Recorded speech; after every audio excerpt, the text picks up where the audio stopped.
Hello, everybody, and thank you for joining us again today on Defining the Dash podcast. We have a special episode today, some special guests here with us in studio. Today we're meeting with Brother Steve and Sister Carla Hylton, some heroes of ours out of our church here at Keene Mountain, and we're so excited to meet with them and to have them share their testimony and some of the things that God has done for them. It's great to have y'all, Brother Steve, Sister Carla. Good to be here. Thank you. And so first of all, let's just start out back at the beginning, sharing a little bit of your testimony, maybe a little bit about your upbringing and how you came into church. Let me start. Yeah, that'd be great. Whichever one of you want to go first. Well, I guess some of my best or earliest memories I can remember is going to the Wilderness Tabernacle. It's what it's called now, on the mountain to church. It's where I can. Actually, when I first started going up there, Brother Ralph Shelton was the pastor. And then a little after that, I can't remember all the details. Brother Johnny Smith took that church, and it was really flourishing. And I can remember being a boy, 7 or 8 years old, sitting on the front pew of the church. Mom and Dad made me go faithfully, and they did. And I can remember the Lord dealing with my heart as a little fella all the way back then. And I never would pray then. It's probably one of the biggest regrets I got in my life is that I didn't give my heart to the Lord way back there. It would have saved me a lot of scars later on. Sure. So I've been going to church all my life. Sunday morning, Sunday night, Wednesday night, but I never gave my heart to the Lord till I was 18 years old. And I can't tell you how many times from the age of 7 or 8 till I was 18 that I've sat in the church under conviction, the Lord dealing with my heart so strong to pray. And what can I say? I didn't do it. It's my regrets I didn't. But finally, me and Carla had gotten together, and that's a pretty good story there. But as far as us getting saved, it's after we got married, we came down here to church. We'd go over to Johnny Smith's over Shorts Gap part of the time, and then other times we's coming down here, and we came one Sunday morning with her mom and dad. And Brother Jack Keene was pastoring here then. Conviction fell in the service, and he made an altar call. And he made an altar call, and we didn't come and pray. And then it was about over with, and Brother Harold Deal sat about 3 or 4 pews back right over there. Got up and he said, and I hope it wasn't true, but it's what he said. He said, I feel like somebody's getting their last call. Wow. He really did. And it was very serious, and I still couldn't hardly break loose, but my wife, Carla, did. I can remember, me and her had just been married for a while, and we sitting back there, and she finally got out of her pew and come to the altar. So when she did that really done something to me, and I came onto the altar. And that was in it was in August 29th, 1982 was when it was, on a Sunday morning. Wow. That's when we got saved here. So once she came and got to the altar and prayed, and then I came and we got saved, and wasn't a long prayer. Couldn't tell you anything I said. But I just know God got in my life after that, and He changed me, and He made a new man, a different man out of me. And I'll say it over and over. I wish I'd have done it years before that. Absolutely. What about you, Sister Carla? I know you've just been anxious to speak here. Well, I want to first of all say I'm thankful for my holiness heritage. Absolutely. I just had some names here. I was going to mention great grandparents Cleve and Hannah Keene, I had some great aunts, Viney Boyd and Virgie King, May Van Dyke, great uncle Hufford King, you may have heard that name, and of course Jack King, pastored here. And there was some other people in my life. I won't mention them first. I guess Ronnie and Carol Matney. Yeah. They really encouraged me. And Minnie Hess helped me pray through the Holy Ghost. And Zane Childers, when I was having my fretting times and worrying, and he'd tell me, "You can't stop that bird from flying over your head." He said, "But he said you can keep it from nesting there." Yeah. And That is so awesome. but anyhow, when I was born, my mom and dad moved to Ohio, and we stayed out there probably around, she said something like 10 years. And but my dad, had been to church here when he was a young boy and everything, so he had that instilled in him. And we went out there, and they said they went to a Baptist church for a little while, and she said, Mom said they were trying to be sincere. Had me out there, and then when my dad, I think he got really under conviction too, and we moved back here, and it was in the 70s, and I can remember my grandma, Tiny Matney and Vern was my grandma and grandpa on Dad's side, and she would encourage me, and she'd fuss at me, and she'd tell me, one time in particular, she pointed her finger at me. And she said, "I fear for your life." And, it just really tore me up. And I brought this Bible down here today because nobody can see it out there, but this is a special Bible.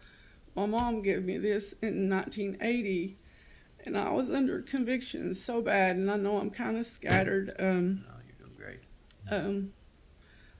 And the Lord just was dealing with me, and he dealt with me from a little girl. I can still remember being a little 4-year-old girl and just knowing the power of the Lord, just knowing he's real. Yes. That's one thing I can say for any mother out there. If you'll tell your children that heaven is real, that's what my mom would tell me, and hell is real. And I would think about that. And it really got to my heart. But anyhow, my mom gave me this Bible, and I didn't really read it, but I carried it around with me, and I put it in my bedroom, and I had it in my car, and every time I'd even look at it, I just felt like I'd get under conviction. And back in them days, we had the TV preachers and stuff. I would hear Billy Graham or whoever and get under conviction. But like he said that morning, me and him, we had gotten married and in April, and with that little space of time, I was just under terrible conviction.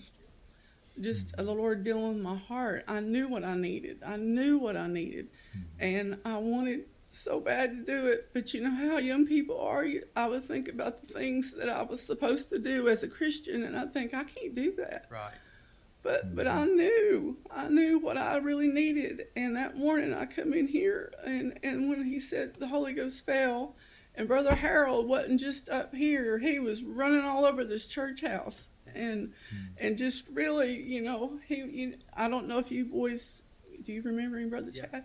He'd sit on the altar, he'd show his knees, how God healed him. Mm-hmm. One would be real long, and one was kind of short, but then when he walked, he could walk straight. But anyhow, that just got into my heart that morning, and I do remember wanting him to pray with me. I kept thinking, I want my husband to go too. We were young, and I asked him once, and he's like, no. And I thought, I'm doing this for me, and I can't wait until he comes. I have to do this. I just felt like I was gonna die that morning or something. I was so upset, and I feel like when I got up out of my seat, I feel like the Lord just saved me right then. Is how I felt.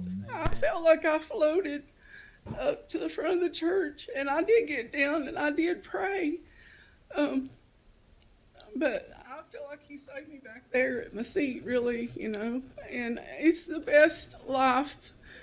I don't, I do wish, like he said, I wish I had done it earlier. I really do. I have some scars in my life, but, God forgive me of all that, and he forgot it all. And if I can tell any young person, It's the best thing you'll ever do. And if I could tell any mom or grandma or whoever, if you've never served the Lord one day in your life, it's the best life if you'll give your heart to the Lord and start right today. Just start right today living for Him. And I don't regret serving Him, and it's been the best thing that we ever did and I ever did, and I'm so glad I took my children to church, or we did. We've had them in this Christian school. All of our children graduated from Key Mountain Christian Academy, and I'm so thankful for that and for their education. I'm thankful for all the things the Lord's done in my life. And A lot of names in there that meant a lot in their lives as well.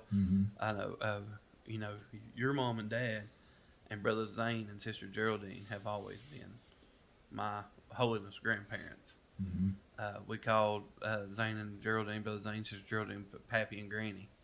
I seen her today, and I was running up. I was like, "Hey, Granny," They've always many times I went up and sat on the back porch or in the wood shop or under the grapevines with Brother Zane and just let him counsel me, I guess, talk to me. And then, I used to spend the night with your mom and dad all the time with Keith, and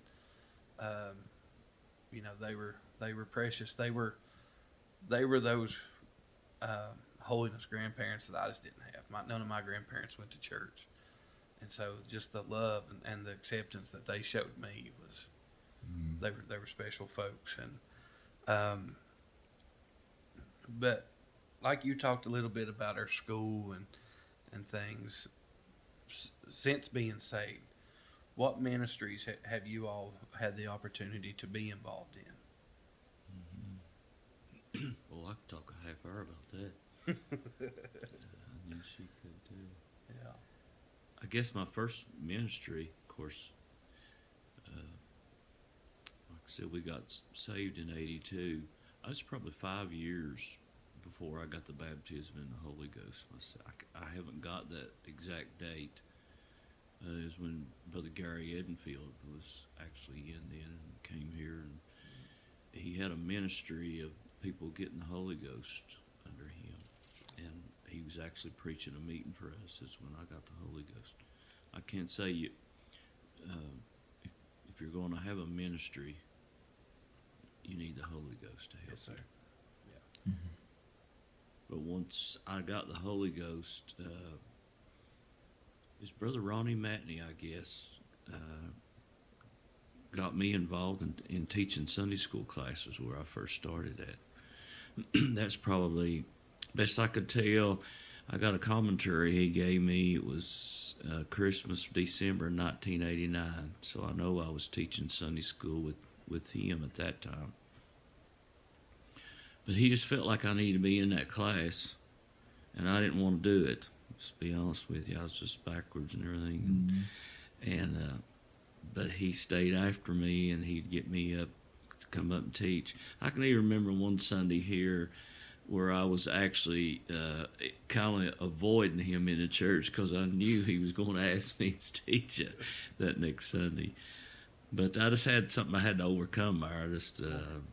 A lot of people do, kind of backwards. But from that, Brother Ronnie, I guess I already had realized he was going to be leaving the church here, and he was wanting me in that class teaching. So, and of course, Brother Andy was involved in that, and so that's when I started teaching Sunday school. And I probably spent 30-some years at that. And that was, up till now, that's probably been the most memorable and the ministry that I've done, I felt like was the Lord used me the most at, if I could say it that way. And the most fulfilling, looking at men like you two and Nathan and a whole slew of others that I taught in Sunday school, that I see you all are still in church and working for God. And I rejoice in that, thinking maybe I had just a small part in that. You had a big part in that. You really did. Brother Steve, I've got a lot to ask you. You know, I was in your class, and Brother Chad was, Brother Nathan was. Of us three, which was your favorite? Oh my! No, I'm just kidding. No pressure. Just kidding. You don't have to answer that. Now I might could give him 10 extra minutes. Here he chooses me. Let's go on. Let's go on, Brother Chad. Let's go on. My wife's gonna be listening on this, maybe. So, But let's just go on. I could talk all day just about Sunday school and different things that happened in that class over the years. It was wonderful. It was a wonderful experience. Well, now I can tell you, over the years, I have grown a better appreciation for you all, simply since we became teachers, because you really don't realize the burden and the responsibility and all that goes into If you take it to serious, teaching a Sunday school class. Right. You know, when you see someone else doing it, you maybe, you know, if somebody's really not prayed about it that much, they can be like, well, I could do that, you know. But there's really a whole lot more to it behind the scenes, and it's just over the years since I've been teaching, and it's hard to believe, but I've probably got 15 years in teaching now up there. And it's just it's really caused me to really go back and look at the burden you all had and things that when you was teaching us and all the time and the effort you put into us and made me appreciate that even more. And me and Carla both took it very seriously.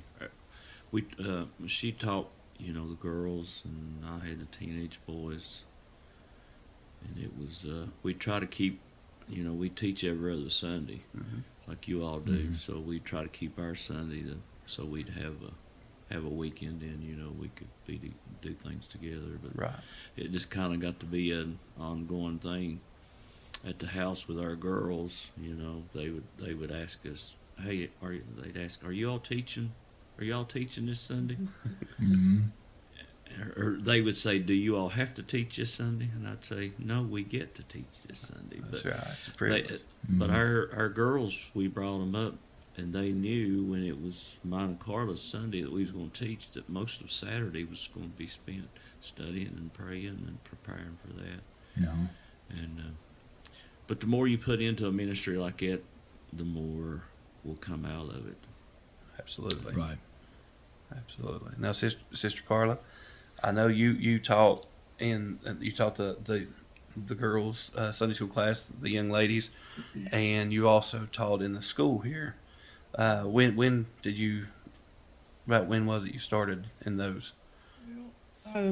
Actually, in about I've got it figured in 85 or 86 is I started out with the toddler kids when I actually started, and I stayed in there for a little bit, and then I moved up with him when they had both classes were together at one time, the teens, and the boys both.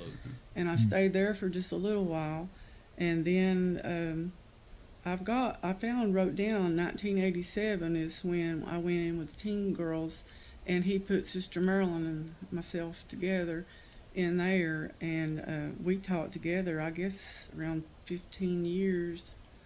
And but you know, then I stayed on until 2018, and we have had some wonderful Sunday school classes. Yes. I had a lot of times in there with Sister Marilyn, and you know, we'd take turnabout teaching, and she had the heart for those kids and those girls, and we told them our heart.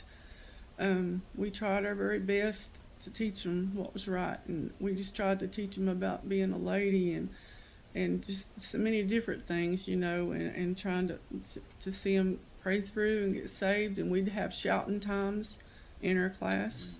It was wonderful. I mean, we had a really good time in there, and I had your wife Rebecca in there. I had Leanna and your Rebecca had her in there. We've just seen all kinds of them grow up and become wonderful young ladies, and see them. Very fulfilling. Yeah, I guess one of my things that I always talked about was, who who you're going to pick to get married, and I'd tell them, I wanted to see them get a good one, and Who ever thought that how important, like what you was talking about, what it meant to be a young lady and what it meant to be a young man, would ever be so important as what it is today?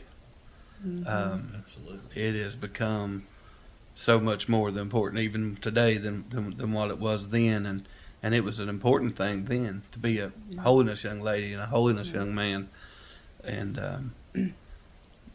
they I can remember like you were saying so many times when we would be leaving our classroom and hearing y'all over there shouting and getting in, or there was a few times I think y'all had some of the young preachers preach in our classroom. Brother Travis Matney and Brother Jeff Ward and all the different ones, and I can remember, man, them just the God, Spirit falling in there, and just we had a great time in Sunday school class. It wasn't just a routine of going up to socialize. It was we had service in there. I really feel like that I'd watch those girls be under a burden, and I've watched some of them just get saved, and then I've watched some just pray out their future. They just didn't know which way to go, and had so many decisions to make in college or what they were going to do, and I mean, you could just watch them just pray it through. When we taught, we never, I don't remember ever using any kind of Sunday school literature. We used the Bible. That's all we used. We prayed it out. Yep. I tried to. And a lot of people wouldn't want to tell this, but we fasted often for Sunday school class. Sure. I think we went for I don't know how long, at least a day a week. Most of the year, for several years, we'd fast for Sunday school class and ask God to help us with it and study, and God blessed it. Yeah. Yes, He did. You were talking about school. I can't really for sure remember what year I started, but best I can figure, I've probably been working up there at least 35, 36 years now, helping. Wow. I've always just kind of been a help to different ones, but I'm with first and second grade now, Sister Teresa Bird, and we've watched all kinds of. It's amazing to see these kids now all grown up, and the ones we've seen go through the school. And I've told my wife over and over when I can remember sitting in the coal mines, and I felt like God was telling me that my wife and I was going to take the kindergarten class. Wow. And I said, Lord, Great. I have no idea how that can work. The teaching here is on volunteer basis. I have to have an income to support my family. There's no way this is going to work, And it wasn't just a short time after that. Me and her both was stepping in for Brother Robert and Sister Teresa. And he had just worked it all out. And now I can't imagine not having all of these kids in our life. A lot of them call themselves my stepkids. They'll say, I'm his adopted kid. And they'll compete. I'm the first adopted. And I love them like they're my own. Sure. And I can't imagine now. And I'm sure y'all feel all the same way. So if me and Mark screw this up, it's y'all's fault. Y'all help shape our lives. We're just patterning our lives after you guys. So it's too late now, but we're gonna find out how you are. Y'all done let the cat out of the bag. You told that, Hey, But when I look at your all's lives, I just think it was worth it. Yeah. I think. Well, we appreciate it, because I tell you all led a path before us. That's for sure. Brother Mark, you want to take these next questions here? Yeah, I feel like I've talked too much already. Well, you have talked, Brother Chad, but I enjoy listening to you. So. But I'd like to go back and ask two questions related to some statements you guys made. And Sister Carla, you mentioned that a lot of your time in the class was dealing with who the girls would pick to get married to, and kind of thing, and different qualities they would need to look for. And Brother Steve, I remember, talking about some to us, you and Brother Robert, fabulous teachers, and if I feel like if I can be 10% as good as you guys were, I mean, I don't only have to hit 25, but if I can hit 10%, maybe the kids would get something. But that's something we deal a lot with the class. We deal with a good man to be, so that a good woman will come looking for you, and then also looking for good women if you're a good guy. And so I guess my question to you with that in mind is, what kind of qualities would teenagers be looking for, Sister Carla, teenage girls, if they're looking for a good spouse in the future?